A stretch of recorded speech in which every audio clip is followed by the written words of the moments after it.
اللہ تبارک و تعالیٰ نے انسان اس لیے بنایا کہ انسان بننے کے لیے پہلے سب سے پہلے خود غرضی سے نکلے یہ آدمی اور یہ سوچے کہ اللہ نے مجھے انسان بنا کر سور کتوں کی فہرست میں نہیں رکھا. وہ مزاج سور اور کتوں کا ہے کہ جو اپنا پیٹ بھرنا ہی اپنی زندگی کا مقصد بنایا ہوا ہے. ہم سے انسانیت کا حق ادا ہو رہا ہے. پھر ہماری خلقت کا مقصد اللہ تبارک و تعالیٰ نے ہماری خلقت کا مقصد بنایا کہ ہم نے جو انسان بنایا, انسانیت کی سب سے پہلی پہچان یہ ہوتی ہے. میرے بھائیوں برا مت سمجھو, سمجھ میں آ جائے بات تو رب کی بارگاہ میں توبہ کرو. ہم دعویٰ کرتے ہیں مسلمان ہیں, ہم دعویٰ کرتے ہیں کہ ہم مومن ہیں, اور ہم دعویٰ کرتے ہیں کہ اللہ کے قرآن کی وعدے ہمارے سامنے پورے ہو. ہم امید رکھتے ہیں کہ عزتیں ہم کو ملے اور انسانیت ہم کو سر آنکھوں پر بٹھائے, عزت ہمارا احترام کرے, انسانیت ہم سے محبت کرے. ارے تو مسلمان اگر بن جاتا تو عزت کا پایا ہوتا انسانیت کے لیے. ہر انسان تجھ سے محبت کرنے والا ہوتا, اور تو خود اگر انسان نہیں بن سکا اور دعویٰ کر رہا ہے مسلمان ہونے کا اور مومن ہونے کا. دنیا میں انسان کو اللہ تبارک و تعالیٰ نے جو بنایا ہے پہلے انسان بنیں گے, اور انسان کی پہچان میں دکان چلا رہا ہوں, میں کھا رہا ہوں, میرے بیوی بچوں کو میں پال رہا ہوں, اور میں بیمار ہو گیا تو میں اپنا علاج کرا لے رہا ہوں, مجھے پیاس لگی تو میں پانی پی لیتا ہوں, میں اپنے کپڑے سلا لیتا ہوں, اور میں اپنی ضروریات کو پورا کر لیتا ہوں, میں اپنے بیوی بچوں کی ضروریات کو پورا کر لیتا ہوں. یہ تو حیوانیت کا مزاج ہے. انسان تجھے خدا نے بنایا, لقد خلق الانسان فی احسن تقویم.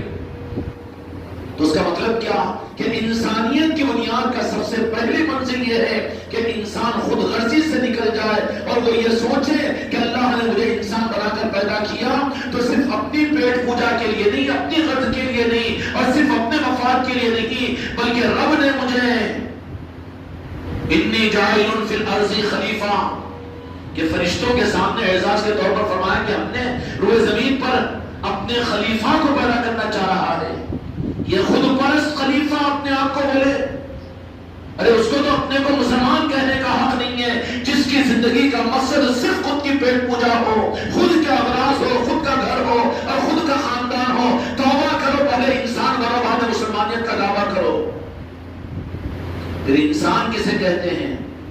میں اپنے دل سے ضمیر سے سوال کروں, تم اپنے دل سے ضمیر سے سوال کرو.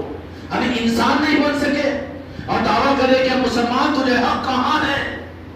انسان وہ ہے جو اپنے لیے نہیں جیتا, بلکہ انسان وہ ہے جو رب نے اس کو اپنا خلیفہ بنایا تو خلق کے لیے جیتا ہے, خلق کی بھلائی سوچتا ہے, خلق کو فائدہ پہنچانا سوچتا ہے, اور خلق کی خدمت کرنا یہ چاہتا ہے. بن سکے ہم انسان؟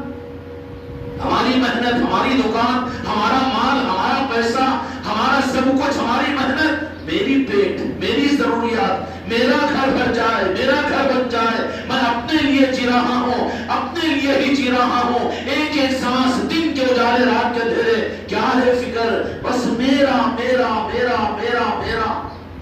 یہ انسانیت کی شان کے خلاف ہے.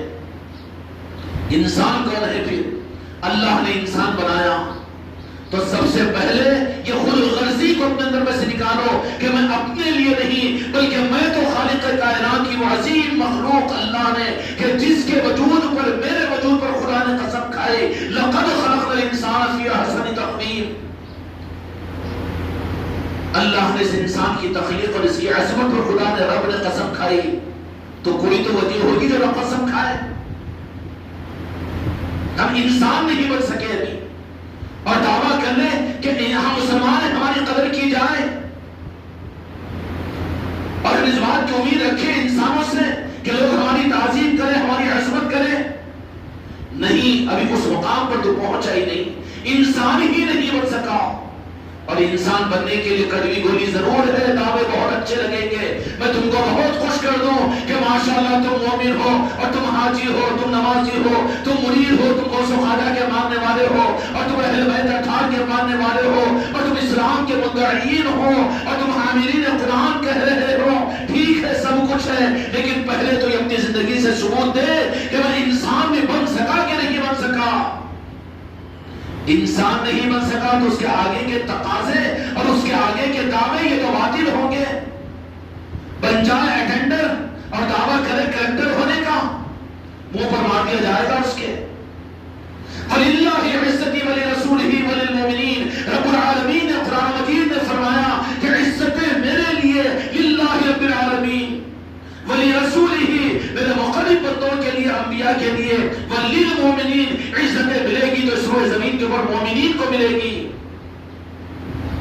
اب جو انسان نہیں بن سکا، ابھی تو ایک سیڑھی باقی ہے کہ مسلمان بنے، جو مسلمان نہیں بن سکا وعدہ یہ امید کرے کہ اللہ مومنوں کا وعدہ ہمارے ساتھ پوری کرے۔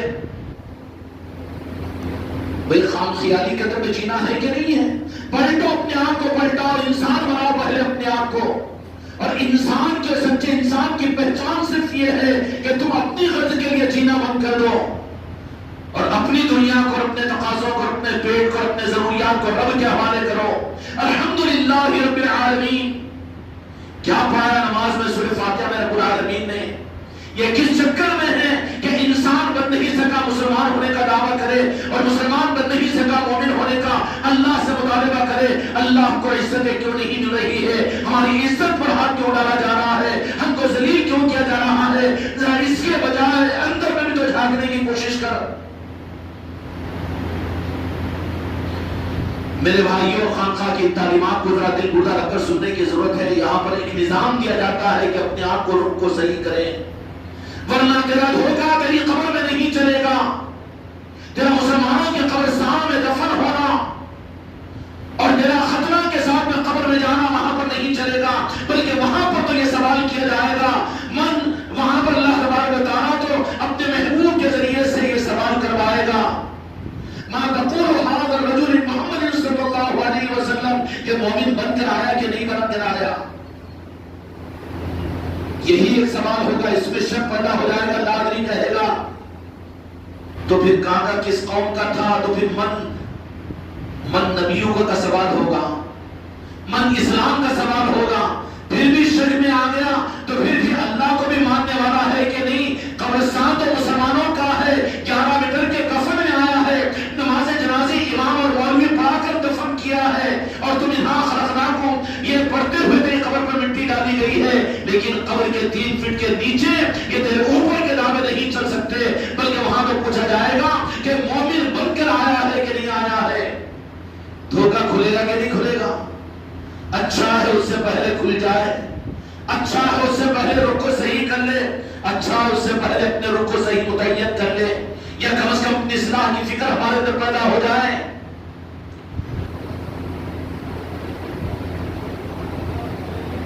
کیا مسلمان ہیں؟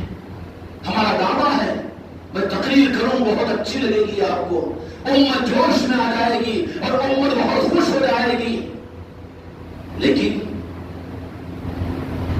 اس ڈاکٹر کی مثال ہے کہ جس کے پاس پھوڑے پھنسی اور کھجلی کے لیے کو پہنچے، وہ ڈاکٹر ہے کہ اپنے ڈسپنسری چلانے کو اوپر کے مرہم دے رہا ہے، اور ایک ڈاکٹر کے پاس سے پہنچے تو اس نے کہا کہ اوپر کے تھوڑے پھنسے ٹھیک ہے یہ کم ہو جائیں گے، لیکن پہلے جو شانتا کھائیے آپ خون کو صاف کیجیے۔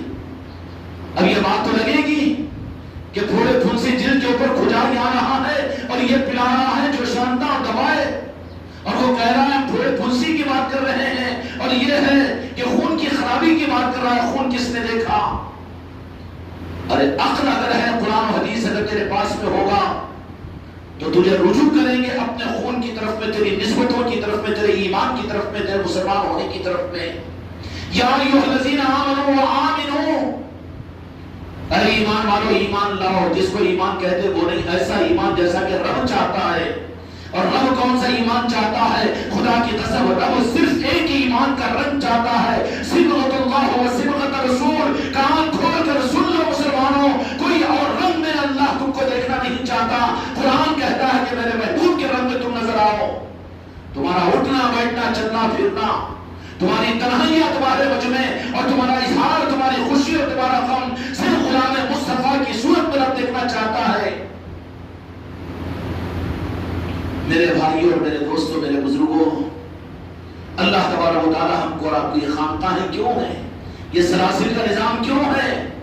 یہ بیانوں کے سن کر بدلانے کا نظام نہیں ہے، مسلک اور جماعتوں کو ہوا دینے کا نظام نہیں ہے، یہ نظام تو خود کی اصلاح اور اپنے اندر کی کمیوں کے دور کرنے کا کیا آگاہی ہو جائے اور ہر ایک اس محنت میں لگ جائے، احساس ہو جائے محنت کرو پھر راستوں کو پکڑ کر دنیا میں تلاش کرو حق کو. حق کی جب تمہارے اندر میں طلب و چاہت پیدا ہوگی تو خود راستہ اللہ تبارک و تعالیٰ عطا کرے گا. اس لیے کہ اللہ نے خود وعدہ کیا ہے کہ جس میں سچی طلب پیدا ہوتی ہے ہم خود اس کو اپنے تک پہنچنے کا والذین جاہدوا فینا لنہدینہم سبلنا. سچی طلب تمہارے اندر میں اس کے لیے تم نے محنت اختیار کی تو ضرور بھی ضرور ہم تم کو اپنی طرف میں آنے کا راستہ دیں گے. میرے بھائیوں بات کڑوی تھی ہوگی, امید کچھ رکھے اور تھے ہوں گے آپ, لیکن خانقاہ میں آئے ہوئے ہو, اس خانقاہ کے چھت میں ہو, اس خانقاہ کے نظام میں ہو, یہاں پر تم کو جذبات کی چیزیں نہیں بلکہ اصلاح کا کچھ پیغام دینا مقصود ہوتا ہے. ٹٹولو کہ کہاں دعوے کر رہے ہیں اور کہاں اللہ سے مطالعے کر رہے ہیں. اللہ تو مدد کا وعدہ کیا, ہمارے ساتھ مدد کیوں نہیں آ رہی ہے؟ ارے مدد تو مومنوں کے ساتھ میں تھی, عزت کے تاج تو مومنوں کو ملنے والے تھے. تو ابھی مسلمان نہیں بن سکا, تو غرض کا بندہ ہے, عام انسان نہیں بن سکا. اور انسان بھی دنیا کے بسنے والے انسان دو ٹانگ اور دو پیر, دو ہاتھ رکھ کر, دو آنکھ اور دو کان رکھ کر, یہ انسانیت کا معیار نہیں ہے. انسانیت کے معیار جو اللہ نے انسان بنایا ہے, جس کو ساری آسمانی کتابوں کے اندر رب العالمین نے ظاہر فرمایا, انسان کی سب سے بڑی پہچان یہ ہے کہ وہ انسان اپنے غرض سے نکل جاتا ہے اور رب کی مرضی کو پورا کرنا اپنی زندگی کا مقصد بنا لیتا ہے. جو غرض کا بندہ ہے وہ اللہ کا بندہ نہیں, جو نفس کا بندہ ہے وہ اللہ کا بندہ نہیں, جو خواہشات کا بندہ ہے وہ اللہ کا بندہ نہیں. قرآن مجید میں اللہ تبارک و تعالیٰ نے اپنے محبوب کو یہ بات ارشاد فرمائی جس کا مفہوم یہ ہے کہ میرے محبوب ان لوگوں کو کیا ہو گیا جنہوں نے اپنے نفس کا بندہ اپنے آپ کو بنا لیا. کیا ہو گیا کہ اپنے خواہشات کا بندہ انہوں نے اپنے آپ کو بنا لیا, بندگی کا رخ بدل گیا ہے. ہم انسان نہیں بن سکے. انسانوں کی پہچان یہ ہے میرے بھائی, انسان جب بنے گا تو پھر انسانوں کی آنکھوں کا تارا انسان خود بنائیں گے. اگر آپ کے پاس وہ خوشبو ہے, یہاں پر آ کر بیٹھو تو آپ کو بانٹنے کی ضرورت نہیں پڑے گی بلکہ خوشبو لوگ خود محسوس کریں گے. انسان نہیں بن سکے تو انسان تمہیں محبت کیسے دے گی؟ تم انسان نہیں بن سکے, تم تو غرض کے بندے ہیں, اپنی پیٹ پوجا کے بندے ہو. تم بھوکے رہ کے لوگوں کو کھلانا نہیں جانتے اور تم اپنے اغراض کے لیے لوگوں کے پیٹوں کو مارنا جانتے ہو, لوگوں کو دھوکے دینا جانتے ہو, زبانوں سے لوگوں کو دھوکے دیتے ہو اور عملوں سے اور نام رکھتے ہو اسلام کو اور بدنام کرتے ہو مسلمان کو اور اسلام کو. یہ بندے نہیں بن سکے. ابھی مسلمان کہاں بنیں گے؟ مسلمان تو کون ہوتا ہے؟ بہت اعلیٰ چیز ہے. جو مسلمان بن جاتے ہیں انسانیت اپنے آنکھوں کا سرما بناتی ہے. انسانیت کے مقام سے اسلام کے مقام پر آئے اور انسانیت کے مقام سے اٹھ کر مومن جب مسلمانیت کے مقام سے آگے بڑھے تو پھر آج بھی ان کے دنیا سے جانے کے بعد چاہے 100 سال گزر چکے ہو, آج سلطان ہفت و اقلیم کے بادشاہ حضرت بابا تاج الدین ناگپوری رحمۃ اللہ علیہ کا عرس کل ہو رہا ہے. دیکھ لیجئے, کوئی کتابوں کی چھپی ہوئی بات نہیں کہہ رہا ہوں. عین الیقین کے نظاروں کو دیکھ کر اپنے عقیدوں کو اگر صحیح نہ کرو کہ تمہارے سامنے فرشتے اتریں گے, اس پر تم یقین کرو گے. جو بات خانقاہ کی چوکھٹ سے تمہیں سمجھائی جا رہی ہے, اگر تم نے اپنے رخ کو نہیں بدلا تو کیا پھر انتظار کرو خدا کے عذاب کا؟ اور دجال اگر تمہیں مبتلا کرے گا گمراہ اور فطروں کے اندر میں, اپنے رخ کو پلٹنے اور بدلنے کی ضرورت ہے. اب تقلید کے شہنشاہ زیادہ دور نہیں. کتنے کلومیٹر ہے؟ 200 بھی کلومیٹر نہیں ہے نا. بیٹی کے سسرال کو جاتے ہیں 500 کلومیٹر کا سفر, نکالتے ہیں 3-4 دن. اے بدنصیبوں, جن کی چوکھٹ کی رونقوں سے انسانیت فائدہ حاصل کر رہی ہے, وہ مسلمان کا ہے جو اولیاء کی چوکھٹوں سے کٹا ہوا ہو. وہ اولاد کا ہے جو باپ کا حق ادا نہ کرے. 100 کلومیٹر کا 200 کلومیٹر کا فاصلہ ہے, 100 سال نہیں گزرے. اس لیے کہ دھوکہ نہیں کھانا کہ غوث و خواجہ ارے بھائی ان کا معاملہ تھا, وہ نہیں. خدا کا نظام ہے, نبوت کے انوار اولیاء کے ذریعے سے دنیا میں قیامت تک چلیں گے. جو اولیاء سے کٹے گا وہ نبوت کے نور سے بھی محروم رہے گا, اور جو نبوت کے نور سے محروم رہے گا رب بھی اس کو نہیں مل سکتا. اہدنا الصراط المستقیم صراط الذین انعمت علیہم. قرآن کی آیت ہے نا جی, ہے علم اللہ من النبیین والصدیقین والشہداء والصالحین. ظالموں نے اولیاء سے کاٹا تو حق ایمان سے کاٹ دیا، اسلام سے کاٹ دیا۔ اب امت کو سوائے واحد راستہ یہ ہے کہ حق کی راہوں سے جڑنے کے لیے اولیاء کی چوکھٹوں سے جڑنا پڑے گا۔ یہ بھائی اسد صاحب میرے پاس میں ایک ویڈیو بھیجے، وائرل ہو رہا تھا، شاید وہ کسی پنڈت کا، ہمارے بھائی برادران وطن کا ہے، لیکن سوچو یہ پیغام ہے تمہیں، امام حسین علیہ السلام کی عصمت میں اس پنڈت نے اپنے گیسوے قلم کے اندر بیٹھ کر جو فضیلت بھیجے نا، لیکن ہم کو شرم آنی چاہیے۔ کیوں تمہارے گھر میں یاد حسین کی محفلیں نہیں ہوتی؟ تمہاری مسجدوں میں کیوں نہیں ہوتی؟ خالی فائروں کو دیکھنے سے یہ تو حجت بن رہا ہے، کل وہی پنڈت قیامت میں تمہارا دامن پکڑ لے کہ اسد صاحب تم نے تو یہ ویڈیو دیکھا تھا لیکن تم نے اپنے گھر میں کیوں نہیں کیا؟ کیا جواب دو گے؟ یاد حسین کی محفلیں کیوں نہیں؟ تمہاری مسجدوں میں کیوں نہیں؟ تمہاری خانقاہوں میں کیوں نہیں؟ اب تو رب نے انتظام کیا، پنڈتوں نے تمہیں تمہارا کام موڑا، لیکن پھر بھی تمہیں عقل نہیں آئی، تمہیں شرم نہیں آئی، تمہاری مسجدوں میں محفلیں نہیں ہو رہی ہیں، تمہارے گھروں کے اندر ان کی یادیں نہیں ہو رہی ہے۔ تو وہ برادران وطن کو چونکہ کائنات ان کی ہے، مولا علی کا نظام ہے، پنجتن پاک کا نظام ہے، وہ جس سے چاہے وہ نظاموں کو لے لے۔ خانقاہ سے یہ بات کہی جا رہی تھی کہ کرو اپنے گھروں کے اندر میں، کرو اپنی گلیوں میں، کرو اپنی مسجدوں کے اندر میں، کرو اپنی خانقاہوں میں، لیکن وہ وقت بھی آ رہا ہے کہ ہم کرنے کو تیار نہیں ہیں۔ تو وہ لوگ تانے دے رہے ہیں، وہ زبردستی کر رہے ہیں، جھاپڑ مار رہے ہیں کہ ان کی عظمتوں کو ہم سلام کرتے ہیں لیکن تم ان کو اپنا سمجھتے ہو، تم جس نبی کا کلمہ پڑھتے ہو اس نبی کے نواسوی کی عظمتیں ہمارے پاس میں لیکن تمہارے پاس میں۔ ارے وہ شیعہ ہے کہ رافضی ہے کی؟ اچھا تو مسلمان نہیں ہے، پھر تو محمد رسول اللہ کا کلمہ پڑھنے والا نہیں ہے، امام حسین سے تیرے قرآن و حدیث کے ساتھ میں نسبت نہیں ہے، تو بیچ دیا، اٹھا دے دیا دوسری قوموں کو۔ اگر ہے تو ثبوت پیش کرنا۔ نہیں ہم تو مانتے محبت کرتے ہیں، محبت ہے تو اس کا ثبوت بھی تو ہوتا ہے۔ بیٹے سے محبت ہے، عید پر خود نئے کپڑے پہن لے اور بیٹے کو پرانے کپڑے رکھ، پوری دنیا تمہیں تماشا مارے گی۔ اگر محبت کا ثبوت ہے تو ان کی یادوں کی محفلیں کر، ان کے لیے لنگر لٹا اور ان کی نسبتوں کے پڑھا، جہاں ہو رہا ہے وہاں پر جا۔ ثبوت بھی تو دینا پڑتا ہے۔ جب ثبوت دو گے تو پھر حق دنیا میں ظاہر ہوگا، ورنہ ہم چھپا چھپا کر نہیں، ہمارا عقیدہ تو اپنی جگہ ہے، ہم کر لے رہے ہیں، ہم اپنی فاتحہ دے لے رہے ہیں، ہم اپنی جگہ یاد کر لے رہے ہیں، نہیں اب اس وقت میں اظہار کی ضرورت ہے۔ اگر اعلان کیا جائے خانقاہ محمدی کے تحت میں ہر مریض کے گھر کے اوپر یاد حسین کی محفلیں، وہ بھی گھر کے اندر نہیں گھر کے باہر، جیسے میت ہو جائے تو کرسیاں لگا کر تم اعلان کے ساتھ مجلس کرتے ہو، اور جس طریقے سے تمہارے خوشی کے موقعوں پر گھر کے باہر کرسیاں ڈال کر لوگوں کے اندر اعلان ہوتا ہو، خانقاہ محمدی کے تحت میں یہ محفلیں یاد حسین کی ہو یا پنجتن پاک کی ہو یا غوث اعظم کی ہو یا غریب نواز کی ہو یا اولیاء کی نسبتوں کی اہم مجلسیں ہوں، تو اظہار کے لیے تاکہ لوگوں کے سامنے ان کی محبتوں کا نظام، کیونکہ اس کو تو چھپا کر مسجدوں سے چھپا دیا گیا ہے، اور ہم اظہار کرنے والے اس میں اظہار کرنے کے بجائے ہم بھی چھپانے والے، تو پھر ہمارا شمار مجرموں میں نہیں ہے۔ اس لیے خانقاہ محمدی کے ہر مرید کی ذمہ داری ہے کہ اس کو اظہار کے لیے آئے اور اظہار کرے، 10-20 کو تو واقف کروائے کہ یہ نظام حق کا کیا نظام ہے۔ آج حق جو باقی ہے وہ صرف ان کے قدموں کی خیرات ہے۔ اس عادل امام کو نوازنے کے لیے تمہارے باپ دادا نہیں تھے، لیکن 400 برس پہلے جو شخصیت آپ کو ایمان کا چراغ دی، جانتے ہو وہ کون ہے؟ دادا کا نام لینے کو نہیں شرمتا، دادا کے لیے سارے ثواب پڑھنے کے لیے نہیں شرمتا، باپ کی برسی کرنے کے لیے تیرے پاس ہے وقت ہے، لیکن راجہ شاہ ولی کی نسبت کے اوپر ایک لنگر نہیں لگا سکتا، تو ان کی یاد ایک محفل نہیں کر سکتا، ناخلف اولاد ہے تو۔ اسی طریقے سے تاج الاولیاء ہفت اقلیم کے شہنشاہ ہے، خوشبو ان کے اندر پیدا ہوئی تھی، انسانیت نوازی ان کے اندر میں آئی تھی، کسی سے نفرت نہیں تھا، وہ خوشبودار بنے، تو پھر انسانیت ان کے ساتھ میں۔ آج ان کے پردہ فرمانے کے بعد یہ ہمارا قافلہ ایک ہمارے بچوں کا گیا تھا ناگپور شریف کو، کل واپس ہوا ہے۔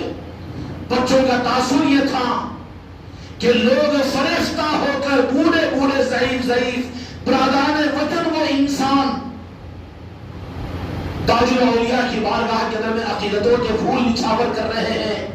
یہ تو پہلوان نصیرہ کاٹنے کی چکر میں ڈال دیا امت کو، اولیاء کی چوکھٹوں سے کٹوا دیا اپنے جیبوں کو بھرنے کے راستے میں۔ اے خبیث، تجھے دین کے نام پر دکانیں لگانے کا حق تو معلوم ہے، لیکن امت کو حق کی چوکھٹوں سے جوڑنے کی فکر تجھے نہیں ہے۔ قیامت میں تیرا حشر کن کے ساتھ میں ہوگا؟ پھر من